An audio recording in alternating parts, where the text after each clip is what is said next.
అండి ఈరోజు మనం బెండకాయ పులుసు చేసుకుందామా. ఈ సమ్మర్లో కొంచెం లిక్విడ్స్ తింటే బాగుంటుందండి. హెల్త్కి కూడా ఫ్రైలు తగ్గించుకోవాలి. బెండకాయ పులుసు, పప్పు పల్చగా, పప్పుచారు, రసము ఇవే కొంచెం లిక్విడ్స్ ఎక్కువ తీసుకోవాలి. సో నేను ఇవాళ బెండకాయ పులుసు చూపిస్తాను, చూద్దాం రండి. 1 గంట ఆయిల్ వేసుకున్నానండి. పోపు దినుసులు,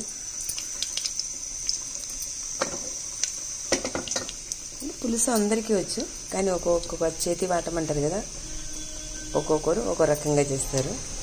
నేను ఏ రకంగా చేస్తున్నాను మీకు చూపిస్తాను.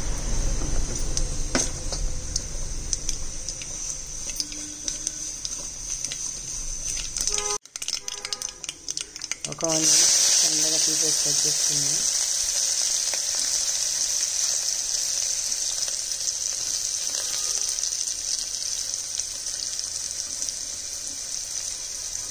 రెండు చిన్నకాయ గర్భాలండి,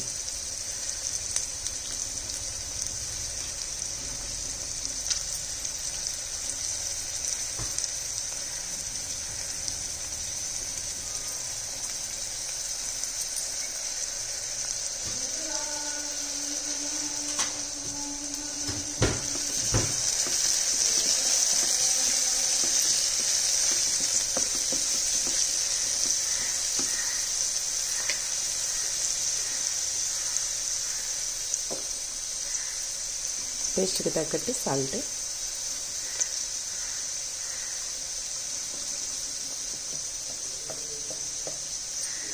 పసుపు,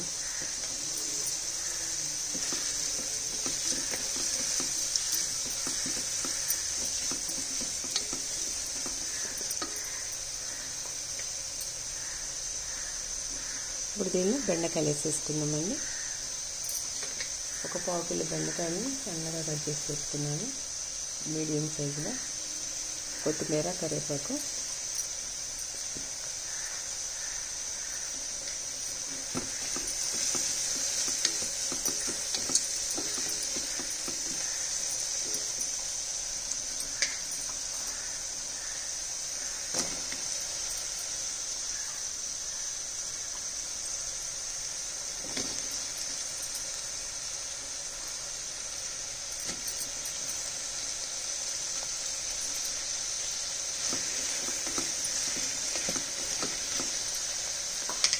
మూత పెట్టేసేసి ఒక 2 మినిట్స్ మగ్గనిద్దామండి. బెండకాయలు మగ్గినాయండి. బెండకాయ తొందరగా అయిపోతుందండి. ఎందుకు కుక్కర్ పెట్టానంటే, ఇంకా పొద్దున్నే పిల్లలు కాలేజీకి, ఆఫీస్కి వెళ్ళే వాళ్ళు ఉంటారు కదా, ఇంకా తొందరగా అయిపోవాలని కుక్కర్ పెట్టాను. అయినా కుక్కర్ అవసరం లేదు, కానీ కుక్కర్ పెడితే ఇంకా తొందరగా అయిపోతుంది. కొంచెం కారం వేసాను, ఇంగువ,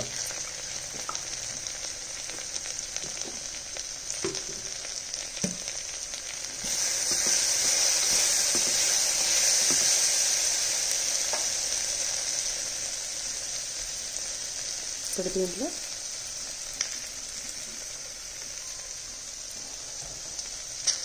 కొద్దిగా చింతపండు తీసుకొని మెత్తగా నానబెట్టేసి కొంచెం వాటర్ లాగా చేసి తీసుకున్నామండి. వడగట్టేసుకొని అలా 1 కప్పు వాటర్,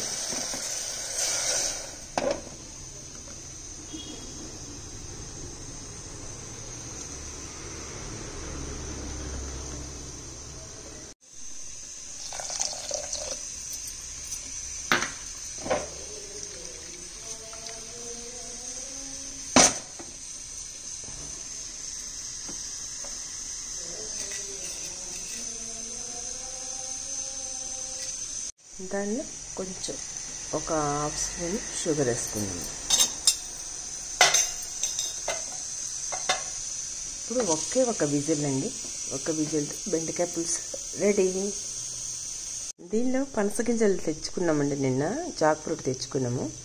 అవి తిన్నాక గింజలు ఉంటాయి కదా, ఈ గింజల్ని మనము బెండకాయ పులుసులో కానీ, ఆలుగడ్డ పులుసులో కానీ దేనిలో వేసుకున్నా చాలా టేస్ట్ ఉంటుంది.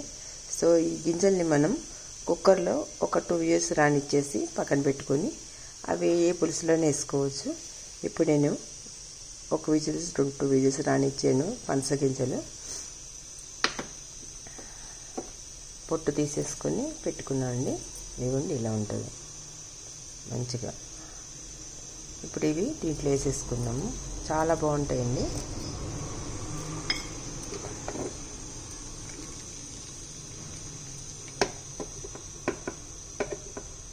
ఒక 1 విజిల్ రానిచ్చేస్తే చాలు.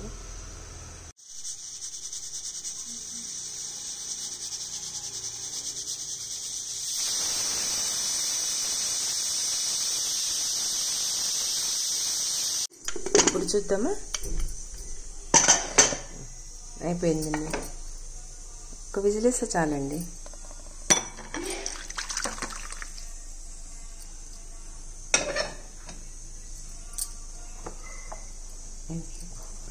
పనస గింజలు అనమాట. అది ఒక విజిల్ అనిచ్చాం కదా, ఇంకా స్మూత్ అయిపోతాయి. ఎంతో టేస్టీ అయిన పనస గింజలు బెండకాయ పులుసు రెడీ. ఫ్రెండ్స్, మీకు నచ్చితే మీరు ట్రై చేయండి.